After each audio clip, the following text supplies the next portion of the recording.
সুপ্রভাত বন্ধুরা, আজ হলো 5 জুলাই, 20 আষাঢ়, 19 মহরম, রবিবার। আজকের সকালের বিশেষ বিশেষ খবরগুলি হলো: রেশন কার্ডে এবার থেকে মিলবে উন্নত চাল, ঘোষণা কেন্দ্রীয় সরকারের। ইভিএমে কারচুপি করেই ক্ষমতায় এসেছে বিজেপি। গবেষণার পর তথ্য প্রমাণ রয়েছে, বিভিন্ন রাজ্যে বিধানসভা ভোটে বিজেপি কিভাবে ইভিএমের মাধ্যমে ভোট চুরি করেছিল, বললেন রিপুন বোরা। এবার রাজ্যের 30টি জেলায় হলুদ সতর্কতা জারি। বরাক উপত্যকার 3 জেলা কাছাড়, হাইলাকান্দি এবং শ্রীভূমি সহ 30টি জেলায় হলুদ সতর্কতা জারি। 10টি জেলায় ভারী বৃষ্টি, বজ্রপাতের পূর্বাভাস। সব কিছু ঠিকঠাক থাকলে আগামী 10 জুলাই থেকে খুলছে গুমরা সেতু। নিরাপত্তাজনিত কারণে বাইপাস রোড দিয়ে রাতে যাবে গ্যাস ট্যাঙ্কার, জানালেন সিইও। অনুদান কেলেঙ্কারির পর রাম মন্দিরে নজিরবিহীন কড়াকড়ি। পকেটবিহীন পোশাক বাধ্যতামূলক, সম্পূর্ণ নিষিদ্ধ মোবাইল ফোন। আগরতলা এবং করিমগঞ্জ ট্রেন যাত্রীদের জন্য সুখবর। আগরতলা করিমগঞ্জ আগরতলা ইলেকট্রিক মেমু ট্রেন পরিষেবা শুরু। চূড়ান্ত এনআরসিতে নাম থাকবে না যেসব হিন্দু বাঙালির, তাদের সিএএর মাধ্যমে নাগরিকত্বের আবেদন জানাতে হবে, ঘোষণা মুখ্যমন্ত্রী হিমন্ত বিশ্ব শর্মার। ইউসিসি বিল নিয়ে দেশবাসী সংবিধান বাঁচানোর লড়াইয়ে নামবেন, বললেন হাফিজ রশিদ আহমেদ চৌধুরী। দীর্ঘ 22 বছর পর দেশে ফিরছে উপপ্রধানমন্ত্রীর পদ, আলোচনায় 2 শীর্ষ নেতার নাম, বিস্তারিত থাকবে প্রতিবেদনে। বরখলার হরিণসরায় ভয়ঙ্কর সড়ক দুর্ঘটনা, গুরুতর আহত এক পথচারী। শিলচর ইম্ফল জাতীয় সড়কে 5000-এরও বেশি পণ্যবাহী লরি আটকে, চরম দুর্ভোগে চালক সহ চালকরা। মহানগরীতে পুলিশের এনকাউন্টার, গুলিবিদ্ধ জাল নোট পাচারকারী। এবং থাকবে আজকের বরাক উপত্যকার 3 জেলার আবহাওয়ার খবর। তাহলে বিস্তারিত খবরে যাওয়ার আগে অবশ্যই ভিডিওটিতে একটি লাইক করে চ্যানেলটি সাবস্ক্রাইব করে পাশের বেল আইকনটি বাজিয়ে রাখবেন এবং ফেসবুক পেজটি ফলো করে ভিডিওটি অবশ্যই শেয়ার করবেন, যাতে সঠিক তথ্যগুলো সবার কাছে পৌঁছাতে পারে। এবার শুনুন আজকের খবরগুলির বিস্তারিত। প্রথম খবর, রেশন কার্ডে এবার থেকে মিলবে উন্নত চাল, ঘোষণা কেন্দ্রীয় সরকারের। কেন্দ্রীয় সরকার রেশন কার্ডধারীদের দেওয়া চালের মান উন্নত করার সিদ্ধান্ত নিয়েছে।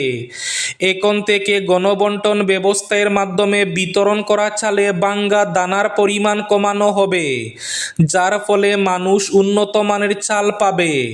প্রধানমন্ত্রী গরিব কল্যাণ অন্ন যোজনার অধীনে প্রায় 80 কোটি সুবিধাভোগীকে উন্নত মানের রেশন দেওয়ার লক্ষ্যে কেন্দ্রীয় সরকার এই সিদ্ধান্ত নিয়েছে।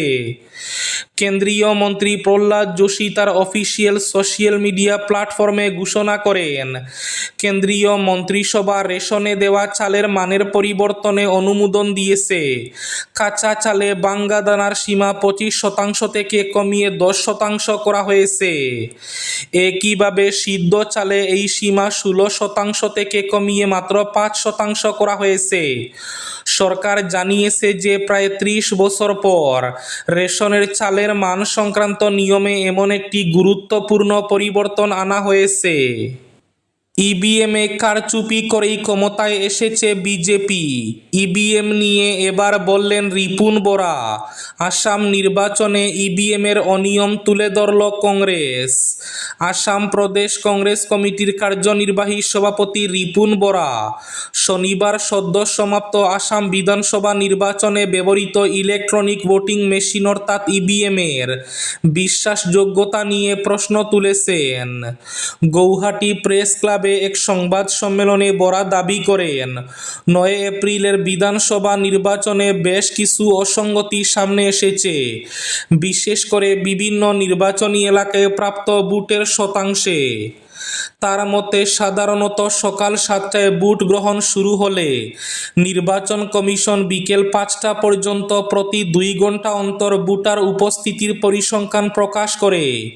আমরা দেখেছি যে দুপুর 1টা থেকে 3টার মধ্যে 36টি বিধানসভা কেন্দ্রে ভোটদানের হার হঠাৎ করে 15% এবং 32টি কেন্দ্রে 16% বেড়ে গেছে। রিপুন বরা অভিযোগ করেন, তার মতে সকাল 9টা থেকে 11টার মধ্যে 36টি বিধানসভা কেন্দ্রে প্রায় 21% ভোট পড়েছে এবং 109টি কেন্দ্রেও ভোটদানের হারে অনুরূপ বৃদ্ধি দেখা গেছে, যা আরও নিবিড়ভাবে খতিয়ে দেখা প্রয়োজন বলে তিনি মন্তব্য করেন।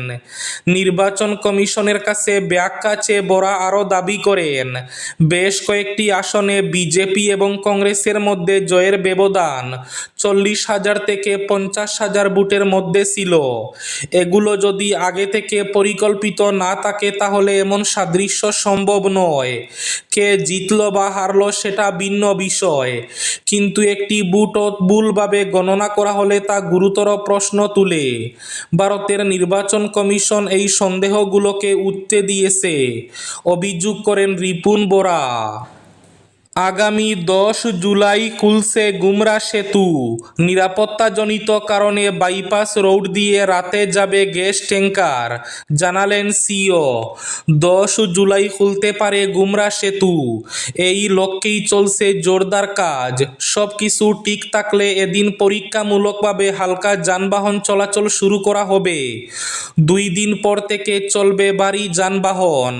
দিগরখালে শতাধিক লোডেড গ্যাস ট্যাঙ্কার আটকে থাকায় জনগণের নিরাপত্তার বিষয় বিবেচনা করে শনিবার রাতে কাশীবন রোড দিয়ে গন্তব্যে যাওয়ার জন্য ট্যাঙ্কারগুলিকে অনুমতি দেওয়া হয়েছে বলে জানিয়েছেন সার্কুল অফিসার। গত রবিবার থেকে 6 নম্বর জাতীয় সড়কে গুমরা নদীর উপর থাকা সেতু দিয়ে যান চলাচল বন্ধ রয়েছে। সেতুটিতে কিছু ত্রুটি দেখা দেওয়ায় বাধ্য হয়ে গাড়ি চলাচল বন্ধ করেছে প্রশাসন।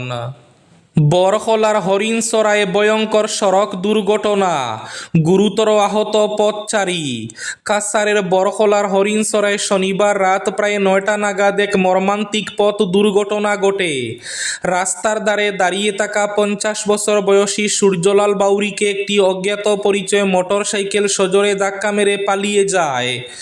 দুর্ঘটনায় গুরুতর আহত সূর্যলাল বাউরিকে প্রথমে বরখলা প্রাথমিক স্বাস্থ্যকেন্দ্রে নিয়ে যাওয়া হয়, পরে অবস্থার অবনতি হয়ে তাকে শিলচর মেডিকেল কলেজ ও হাসপাতালে স্থানান্তর করা হয়। ঘটনার খবর পেয়ে বরখলা থানার পুলিশ ঘটনাস্থলে পৌঁছে তদন্ত শুরু করেছে। পলাতক মোটরসাইকেল চালকের খোঁজ চলছে। অনুদান কেলেঙ্কারির পর রাম মন্দিরে নজিরবিহীন কড়াকড়ি, পকেটবিহীন পোশাক বাধ্যতামূলক, সম্পূর্ণ নিষিদ্ধ মোবাইল। জানা গেছে, রাম মন্দিরে ভক্তদের দান করা অর্থ এবং অলংকার আত্মসাতের অভিযোগ তদন্ত যত এগোচ্ছে ততই সামনে আসছে নতুন নতুন তথ্য। তদন্তে জানা গেছে, দানবাক্স ভেঙে নয়, বরং দানবাক্স থেকে অর্থ বের করে গণনার সময়ই আত্মসাতের ঘটনা ঘটত। সেই কারণেই এবার দান গণনার পুরো প্রক্রিয়াকে কঠোর নিরাপত্তার আওতায় আনা হয়েছে। নতুন নিয়ম অনুযায়ী দান গণনার কাজে যুক্ত প্রত্যেক কর্মীকে পকেটবিহীন বিশেষ পোশাক পরতে হবে, যাতে অর্থ বা অলংকার লুকিয়ে রাখার সুযোগ না থাকে। পাশাপাশি গণনা কক্ষে প্রবেশের আগে এবং বের হওয়ার সময় প্রত্যেক কর্মী, আধিকারিক ও নিরাপত্তারক্ষীকে বাধ্যতামূলকভাবে ধাতু শনাক্তকারী যন্ত্রের মাধ্যমে পরীক্ষা এবং শারীরিক তল্লাশির মুখোমুখি হতে হবে।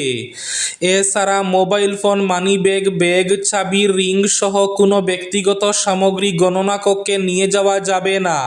শিলচর ইম্ফল জাতীয় সড়কে 5,000-এরও বেশি পণ্যবাহী লরি আটকে চরম দুর্ভোগে চালক ও সহচালকরা। শিলচর ইম্ফল 37 নম্বর জাতীয় সড়কে দীর্ঘ যানজটের কারণে চরম দুর্ভোগের মুখে পড়েছেন হাজার হাজার ট্রাক চালক সহ চালক ও খালাসিরা।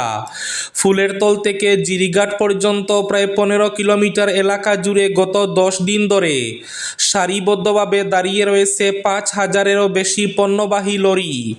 অন্যদিকে আসাম মণিপুর সীমান্ত এলাকায় দীর্ঘদিন ধরে প্রায় 7,000-এর বেশি লরি আটকে রয়েছে বলে দাবি করা হয়েছে। মণিপুর সরকার প্রতিদিন পুলিশি নিরাপত্তায় জিরিবাম থেকে ইম্ফল পর্যন্ত মাত্র 15 থেকে 20টি লরিকে চলাচলের অনুমতি দিচ্ছে, ফলে বাকি লরিগুলিকে দিনের পর দিন সড়কে অপেক্ষা করতে হচ্ছে।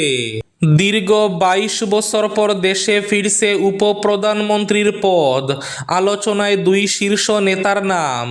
কেন্দ্রে নরেন্দ্র মোদীর তৃতীয় মেয়াদের সরকারের 2 বছর পূর্ণ হওয়ার পর থেকে সম্ভাব্য মন্ত্রিসভা রদবদল নিয়ে রাজনৈতিক মহলে জোর আলোচনা শুরু হয়েছে।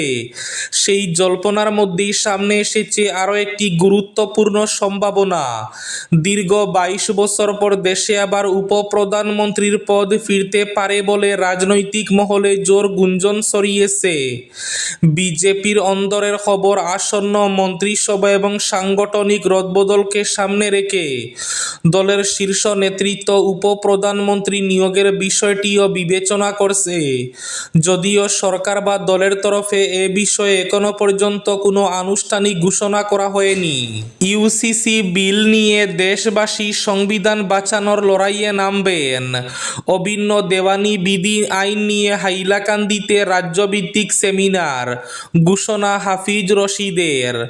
বৈচিত্র্যময় সমাজ ও বহু জনজাতি উপজাতি ভাষা সংস্কৃতির এক অপূর্ব মিলনক্ষেত্র হচ্ছে অসম।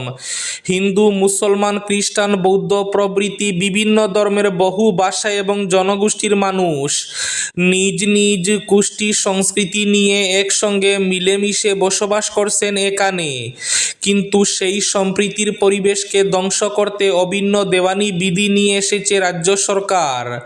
সঠিক পথের দিশারির উদ্যোগে শনিবার হাইলাকান্দি শহরের মাইনরিটি কমিউনিটি হলে বিশিষ্ট শিক্ষাবিদ আলী হায়দার লস্করের পৌরোহিত্যে অনুষ্ঠিত অসমের বৈচিত্র্যপূর্ণ সমাজ ও অভিন্ন দেওয়ানি বিধি বাস্তবতা এবং প্রাসঙ্গিকতা শীর্ষক রাজ্যভিত্তিক সেমিনারে গৌহাটি হাইকোর্টের সিনিয়র অ্যাডভোকেট হাফিজ রশিদ আহমেদ চৌধুরী এমনই মন্তব্য করেন। আজকের বরাক উপত্যকার 3 জেলার আবহাওয়ার খবর। আজ বরাক উপত্যকার 3 জেলার আকাশ একটু মেঘলা থাকলেও গরম থাকার পূর্বাভাস। শিলচর কাছাড়ে আজ সর্বোচ্চ তাপমাত্রা থাকবে 34 ডিগ্রি সেলসিয়াস এবং সর্বনিম্ন তাপমাত্রা থাকবে 28 ডিগ্রি সেলসিয়াস। শ্রীভূমি তথা করিমগঞ্জ জেলায় আজ সর্বোচ্চ তাপমাত্রা থাকবে 34 ডিগ্রি সেলসিয়াস এবং সর্বনিম্ন তাপমাত্রা থাকবে 27 ডিগ্রি সেলসিয়াস। হাইলাকান্দি জেলায় আজ সর্বোচ্চ তাপমাত্রা থাকবে 34 ডিগ্রি সেলসিয়াস এবং সর্বনিম্ন তাপমাত্রা থাকবে 27 ডিগ্রি সেলসিয়াস। এবার শেষ খবরটি। মহানগরীতে পুলিশের এনকাউন্টার, গুলিবিদ্ধ জাল নোট পাচারকারী। গৌহাটি মহানগরীতে জাল নোট পাচার চক্রের বিরুদ্ধে অভিযান চালাতে গিয়ে পুলিশের এনকাউন্টারে গুলিবিদ্ধ হলেন অভিযুক্ত অজয় বিশ্বকর্মা। শনিবার ভোর রাতে কাঙ্কাননগর এলাকায় এই ঘটনা ঘটে। পুলিশ সূত্রে জানা গেছে, জাল নোট পাচারের সঙ্গে জড়িত অজয় বিশ্বকর্মা পালানোর চেষ্টা করলে পুলিশ তাকে লক্ষ্য করে গুলি চালায়, এতে তিনি গুলিবিদ্ধ হন। এই ছিল আজকের সকালের বিশেষ খবরগুলি। ভিডিওটি অবশ্যই লাইক করে শেয়ার করে দেবেন।